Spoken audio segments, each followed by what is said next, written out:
brought to you by Palvi Agrico. आता शेतीसाठी जे काही लागणार ते घरपोच मिळणार, तेही मोबाईलच्या एका क्लिकवर. पण याहून पलीकडे आपण एक इंटरेस्टिंग आता हा रुद्र रिसर्चचा जो एक्झिट पोल पाहत आहोत, हा एकमेव एक्झिट पोल असा आहे की जो तुम्हाला पक्षनिहाय सुद्धा सांगतोय मुंबईमध्ये कोणाची किती ताकद आहे. नंबर 1 चा पक्ष हा 80 आणि 90 जागांसह भाजप ठरणार असा त्यांचा अंदाज असला तरी नंबर 2 चा पक्ष हा शिवसेना उद्धव बाळासाहेब ठाकरे 60 ते 70 जागांसह जाताना पाहायला मिळतोय. ही त्यांच्यासाठी एक दिलासादायक गोष्ट असू शकते, कारण पक्ष हा दुभांगलेला असताना, माजी नगरसेवकांचा ओढा हा शिंदेकडे वळलेला असताना सुद्धा शिवसेना युबीटी मुंबईमध्ये अजून सुद्धा 60 ते 70 जागा आणू शकते. अर्थात याच्यामध्ये मनसे सोबत आल्यामुळे मराठी मतांचं थोड्याफार प्रमाणातलं विभाजन जे आहे तेही टळलेलं आपल्याला पाहायला मिळतंय. 60 ते 70 सह युबीटी दुसऱ्या स्थानावर जरी असली तरी शिवसेना जी शिंदेची आहे ती सुद्धा 35 ते 40च्या घरामध्ये जाताना आपल्याला पाहायला मिळते. हा आकडा फार इंटरेस्टिंग आहे. मनसे स्वतः सुद्धा ज्यांचे गेल्या वेळेला 7 नगरसेवक आलेले होते ते सुद्धा आता 7 ते 12 मध्ये जातील. म्हणजे आहे तो परफॉर्मन्स एक तर ते रिटेन करतील किंवा त्यापेक्षा थोड्याफार प्रमाणात वाढतील असे त्यांचे आकडे दिसतात. काँग्रेस परत एकदा जसं आता सर म्हणाले 22 ते 27 मध्येच आहे.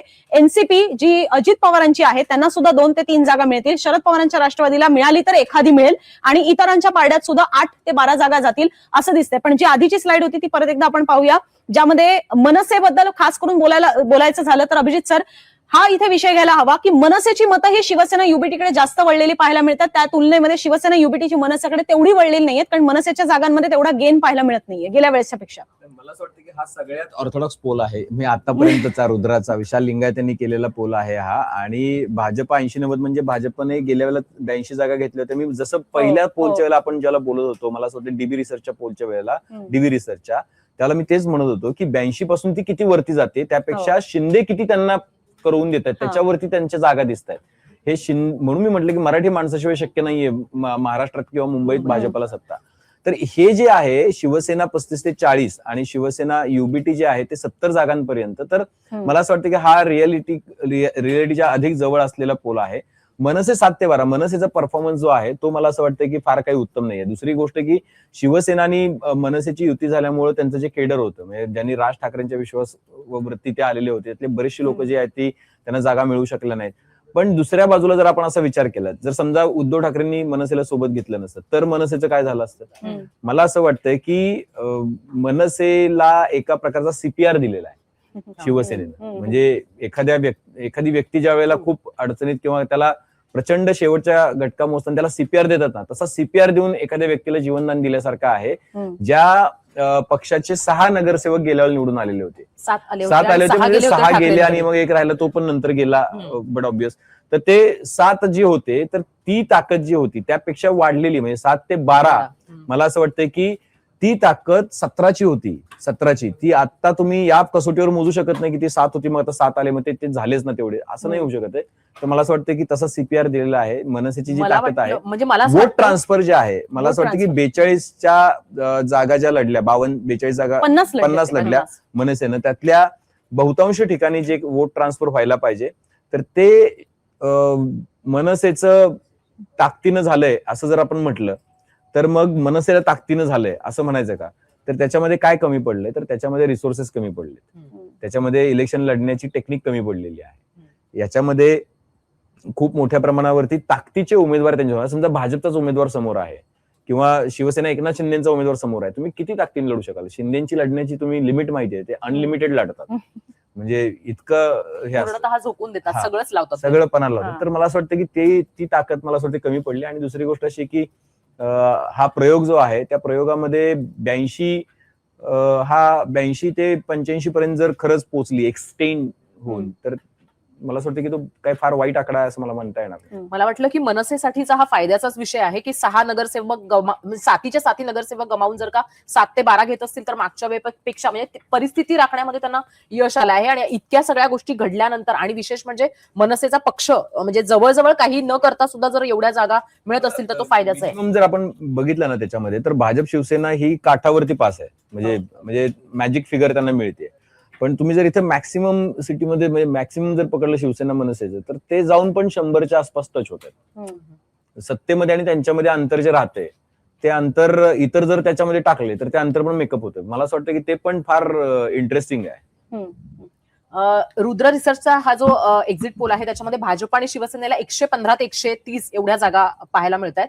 शिवसेना, ठाकरेंची शिवसेना आणि मनसेला 67 ते 82 जागा पाहायला मिळतात आणि काँग्रेस आणि वंचितच्या आघाडीला 22 ते 27 जागा पाहायला मिळतात आणि इतर 10 ते 15 जागा काँग्रेस आणि वंचित सोबत राहून सुद्धा काँग्रेसला चांगला परफॉर्म करता आलेला नाहीये हे स्पष्ट पाहायला मिळतंय. पण भाजप आणि शिवसेनेचा फायदा आपल्याला या एक्झिट पोलमध्ये सुद्धा झाल्याचं पाहायला मिळतंय.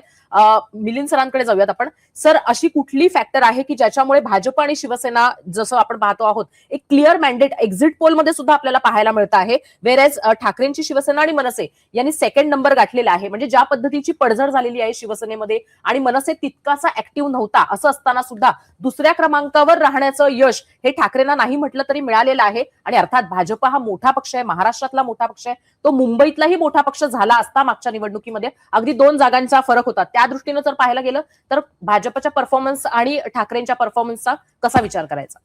नाही, असं आहे की हा जो आकडा येतो या रुद्र रिसर्चचा, त्यांनी आणखीन एक ब्रेकअप दिला आणि तो इंटरेस्टिंग आहे. ते असं आहे की शिवसेनेला किंवा MNS ला ज्या जागा येतात त्या फक्त मुंबई साऊथ, साऊथ सेंट्रल आणि नॉर्थ सेंट्रल इथे येतात. बाकी ठिकाणी म्हणजे जसं मुंबई नॉर्थ मध्ये एकतर्फी लीड आहे, म्हणजे जे उत्तर मुंबई आपण ज्याच्यात म्हणतो आहे बोरीवली त्या भागामध्ये, तर जे काही MNS किंवा शिवसेना आता जे तुम्ही ज्या भागांमध्ये गेला होता, म्हणजे दादर झालं, परळ झालं, या शिवडी झालं, या भागांमध्ये अजूनही शिवसेना आणि MNS ला हे आहे. आणि जर मी वोट शेअर, मी आता सीटमध्ये जर नाही गेलो तर मुंबई साऊथ सेंट्रल मध्ये बरोबरची वोट शेअर आहे. UBT ला पण 36% आहे आणि 36% वोट BJP शिवसेनेला सुद्धा आहे. काँग्रेसला तिथे 13% आहे. मुंबई साऊथ मध्ये पण BJP शिवसेना 37 आहे आणि UBT प्लस म्हणजे MNS हे 32% आहे. किंवा जर आपण नॉर्थ सेंट्रलला गेलो तर तिथे 35% BJP शिवसेना आहे आणि UBT प्लस जे आहे 33%. तर जी लढत आहे ती एका प्रकारे मुंबई सिटी डिस्ट्रिक्ट आपण ज्याला म्हणतो त्या भागामध्ये आहे. पण जसंच आपण नॉर्थ ईस्टला गेलो किंवा नॉर्थ मुंबईला गेलो तिथे ही जर म्हणजे आज निवडणूक BJP जिंकती आहे तर त्याचं कारण असं आहे की सबर्बन, आणि तो पण आपण घाटकोपरच्या पुढचा भाग म्हणू शकतो आणि इकडे गोरेगावच्या पुढचा भाग म्हणू शकतो, तिथून हे अंधेरीच्या पुढचा म्हणू शकतो. नाही, पण तरी सुद्धा मला असं वाटतं की यावर पण एक विशेष चर्चा व्हायला हवी. जेव्हा आपण पक्षनिहाय जे आकडे बघत होतो त्याच्यामध्ये अजून सुद्धा शिवसेना दुभंगल्यानंतर त्यांचे मधल्या काळामध्ये अनेक नगरसेवक फोडण्यात आलेले होते आणि मोरवर 2017 मध्ये ज्या वेळेला त्यांनी 84चा आकडा गाठला त्यावेळेला सगळे सिटिंग नगरसेवक होते. म्हणजे त्यावेळेला त्यांच्याकडे सगळी मनी मसल पॉवर होती, कामं केलेली होती. 2012 ते 17 सत्तेत राहिल्यामुळे हे सगळे प्लस पॉइंट्स त्यांच्यासोबत होते. आता गेल्या 4 वर्षांपासून त्यांच्या नगरसेवकांकडनं कुठली कामं झालेली नाहीत, त्यांना निधी मिळत नाही, ह्या त्यांच्या तक्रारी आहेत. अनेक माजी नगरसेवक निघून गेलेले आहेत आणि निवडणुकांच्या तोंडावर सुद्धा निघून गेलेले आहेत. या सगळ्या परिस्थितीमध्ये सुद्धा शिवसेना UBT 2 नंबरचा आकडा गाठू शकते. हे भाजपसमोर आजही मुंबईतलं एक आव्हान असणार आहे का? नाही, हे बघ अनुजा, याचं असं आहे की जर आपण असेंब्ली इलेक्शन बघितलं, जेव्हा गेल्या वर्षी असेंब्ली इलेक्शन झालं तर BJP आणि शिंदे यांना मिळून मुंबईमध्ये जवळपास 47% वोट मिळाला. म्हणजे 47%, 46 किंवा 47% मतदान झालं होतं. आणि UBT आणि MNS, काँग्रेसला आपण बाजूला ठेवूया, त्यांना 30% झालं होतं. तर आता सर्वे जेवढे ओपिनियन पोल आले ते सगळे म्हणतात की जवळपास 34-35% यांना मिळतात UBT ला.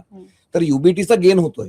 म्हणजे आपण जर विधानसभेमध्ये जे मतदान झालं त्याच्या अनुसार जर बघितलं तर 4 ते 5% मतदान जास्त होतंय UBT आणि MNS ला मिळून, कारण त्यांचं दोघांचं विधानसभेमध्ये ते 30% होतं. मात्र BJP जे होती जे 46-47 वरती, BJP प्लस म्हणजे मी म्हणतोय, ते पण 5%नीच खाली येतात. आता फक्त रुद्र रिसर्च असं म्हणतोय जे 39% वर आहे. तर याच्या खाली जर BJP आली तरच काही चान्स आहे फॉर शिवसेना MNS ला. नाही, पण हेच ते दिसतं ना, म्हणजे UBTला ज्यावेळेला ते आता स्वतंत्र लढत होते त्यावेळेला अशाच पद्धतीने त्यांना डिवचण्यात आलेलं होतं की तुमचं अस्तित्वच मुंबईमध्ये यामुळे टिकलं लोकसभा विधानसभेला, कारण काँग्रेस तुमच्या सोबत होती, मुस्लिम मतं तुमच्या पाठीशी राहिली म्हणून तुम्ही मुंबईत टिकलात. आता काँग्रेस तुमच्या सोबत नाही तर तुम्ही तळागाळाला जाणार किंवा तुमची एक प्रकारे पडझड होणार असं त्यांना म्हटलं जात होतं. ज्यावेळेला ते मनसे सोबत अलायन्स करतात याचा अर्थ मनसेची सुद्धा मतं ही एवढ्या 20 वर्षांच्या कटुतेनंतर सुद्धा आजही UBT कडे ट्रान्सफर होतात आणि म्हणून तेवढे सस्टेन करू शकतात. नेमकं जे प्रश्न असा आहे की तुझा प्रश्न आहे की काय ते म्हणजे चॅलेंज देऊ शकतात का काँग्रेस सोबत नसताना सुद्धा UBT मुंबईत आजही अस्तित्व दाखवू शकते? आहे, मी तेच म्हणतो, त्यांचं मताची टक्केवारी त्यांची वाढली आणि ती 4 ते 5% वाढली. म्हणजे प्रत्येक जेवढे आपण सर्वे बघितले कुठल्याही सर्वेमध्ये 33-35 असंच मतदान UBT ला झालेलं आहे. तर ते चॅलेंज देतात आहे. मात्र काय आहे की जे बीजेपी शिवसेनेचं मतदान आहे ते 4-5 टक्क्यांनीच होत आहे, आणि जर काँग्रेस बरोबर असती तर नक्कीच त्यांना विजय मिळाला असता, कारण काँग्रेसला याच्यात 12 ते 13% मतदान होत आहे. तर हे जर 34 आणि 12 हे जर एकच गठ्ठा मतदान झालं असतं तर ही जी कॉन्टेस्ट आहे ती फार क्लोज झाली असती. काँग्रेस बरोबर नसल्यामुळे जर काँग्रेस यांच्या अलायन्स मध्ये असती युबीटी बरोबर तर नक्कीच हे त्यांना विजय मिळाला असता. मला एक प्रश्न विचारायचा आहे ते म्हणजे की भाजप आणि एकनाथ शिंदेची शिवसेना यांनी सोबत येऊन त्यांना फायदा झाल्याचं तर पाहायला मिळतंय, पण भाजपला अपेक्षित यश हे आहे का, असू शकतं का, जे एक्झिट पोल मध्ये आपल्याला पाहायला मिळतंय ते?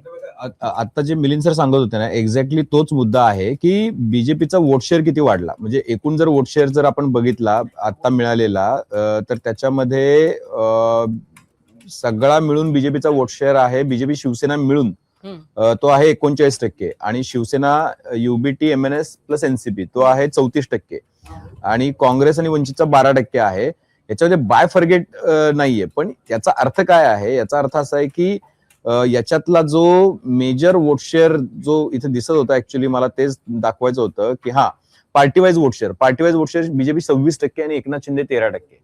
म्हणजे असं आहे की एकूण मराठी माणसाचा वोट शेअर जो आहे तो अजून पण या घडीला पण तो मोठा आहे.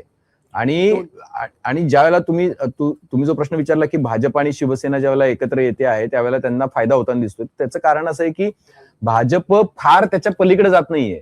त्यांच्या जो गेल्या वेळचा वोट शेअर होता त्यांचा, मी फक्त याच्याशी तुलना करतोय 17च्या आकडेवारीशी, तर तो वोट शेअर जर बघितला तर त्याच्यात आणि आत्ताच्या वोट शेअर मध्ये फार मोठी उडी भाजपला मारता आलेली नाहीये. कारण त्याला लिमिट आहे, त्यांना वाढवायचे तर मतं कुठून वाढणार आहेत, तर ती मराठी पट्ट्यातच वाढवायचे. कारण ज्या पट्ट्यामध्ये उत्तर भारतीय परप्रांतीय मतं आहेत तिथं तर ते मॅक्सिमम मतं घेतातच आहेत, तिथं काही कमी करण्याचे चान्सेस नाहीत. तर इकडे मिळत नाहीत. मला असं वाटतं की इकडे अजून पण युबीटी आणि मनसेने रोखून धरलंय असं म्हणायला लागेल की त्यांनी त्यांचा गड फॉर्टेस जो आहे तो रोखून धरलेला आहे, तो ठेवलेला आहे. फक्त असं आहे की त्याचं कन्व्हर्जन इंटू सीट जे आहे ना, ते कन्व्हर्जन इंटू सीट तितकंसं नाही होतंय.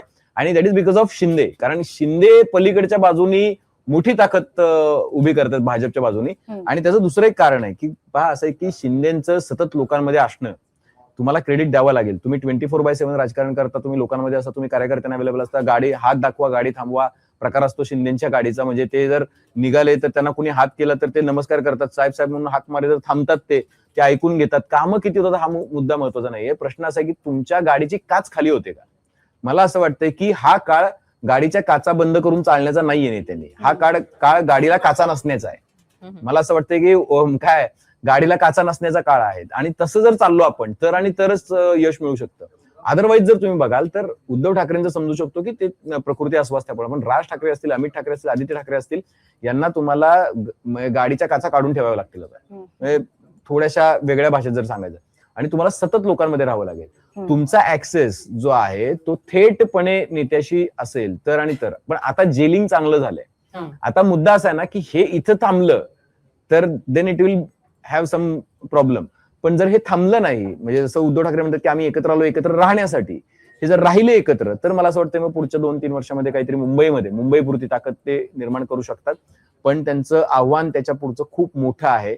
मला असं वाटतं ही निवडणूक ते टेस्ट करणारी होती, हे आव्हान निर्माण करणारी निवडणूक. ही जिंकली असती तर आव्हान संपुष्टात आलं असतं काही प्रमाणामध्ये, पण ही निवडणूक जर त्यांना जिंकता नाही आली, कारण रिझल्ट लागायचा, आपण एक्झिट पोलवर बोलतोय, तर मात्र त्यांना खूप मोठ्या ताकदीनं, दुप्पट ताकदीनं अजून उभं राहावं लागेल. खरं तर याच संदर्भात म्हणजे तुम्ही आता उल्लेख केला की उद्धव ठाकरे म्हणालेले आहेत एकत्र आलो एकत्र राहण्यासाठी, पण राज ठाकरे मात्र आपल्याच मुलाखतीमध्ये मुंबईत महाचावडीमध्येच हे म्हणालेले होते की ही युती या निवडणुकीपुरती झालेली आहे. सो त्यांनी कुठेही हे क्लिअर कट इंडिकेशन दिलेले नाहीयेत की ही युती आता पुढच्या विधानसभेपर्यंत सुरू राहील किंवा मध्येही काही झालं तर त्याच्यामध्ये राहील. आणखीन एक वाक्य म्हटलं होतं ते म्हणजे की राजकीय म्हणजे संबंध चांगले राहतील, फॅमिलीतली कटुता काही परत येणार नाहीये. पण राजकीय दृष्ट्या त्यांनी कुठला निर्णय अनाऊन्स केलेला नव्हता. आपण मगाशी वोट शेअर बद्दल बोलत होतो की का उद्धव ठाकरेंच्या परफॉर्मन्स बद्दल बोलते, कारण की 2017ला मुंबई महानगरपालिकेच्या निवडणुकीमध्ये उद्धव ठाकरेंच्या शिवसेनेचा, एकसंध शिवसेनेचा 28% इतका वोट शेअर राहिलेला होता. मतदानाची टक्केवारी ही आता 2024ची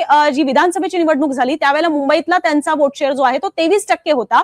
आता सुद्धा रुद्र रिसर्चचा जो एक्झिट पोल दाखवतोय त्याच्यानुसार सुद्धा शिवसेना युबीटीचा मुंबईतला वोट शेअर हा 25% आहे. याचाच अर्थ काँग्रेस सोबत नसली तरी सुद्धा शिवसेना युबीटी मनसेची जी मतं आहेत ती आपल्याकडे खेचून आणून आपल्या मुंबईतल्या मतदानाची टक्केवारी जी आहे ती एक चांगल्या पद्धतीने मेंटेन करू शकते. फक्त ती मेंटेनवर समाधान न मानता ती वाढली कशी जाऊ शकली असती किंवा काँग्रेसला सोबत कसे ठेवू शकले असते यावर जर त्यांनी दोघांनी खरं तर विचार केला असता तर त्याचा कदाचित फायदा होऊ शकला असता. एक छोटासा आपण अगदीच छोटासा म्हणजे अगदी 5 ते 10 सेकंदांचा ब्रेक आहे तेवढा फक्त घ्यायचा आहे आणि मग आपण पुढची आकडेवारी पाहणार आहोत. ऍक्सिस इंडियाचे सुद्धा एक्झिट पोल आपल्याकडे आलेले आहेत. एक छोटासा 5 सेकंदांचा ब्रेक.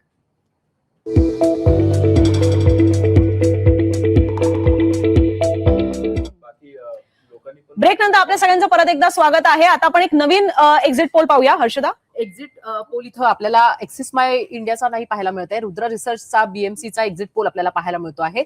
तर तो याच्याबद्दल आपण बोललोच आहोत किंवा बोलतोच आहोत. काँग्रेस आणि राष्ट्रवादी काँग्रेसचं पक्षनिहाय जागा जी आहे ती रुद्र रिसर्चची आपण बघूयात आधी. जर आपण पाहिलं तर डीव्ही रिसर्च बीएमसीचा एक्झिट पोल आपल्याला आता पाहायला मिळतोय. भाजप शिवसेना 107 122 जागा, ठाकरेंची शिवसेना आणि मनसे 68 ते 83 जागा असल्याचं आपल्याला पाहायला मिळतंय.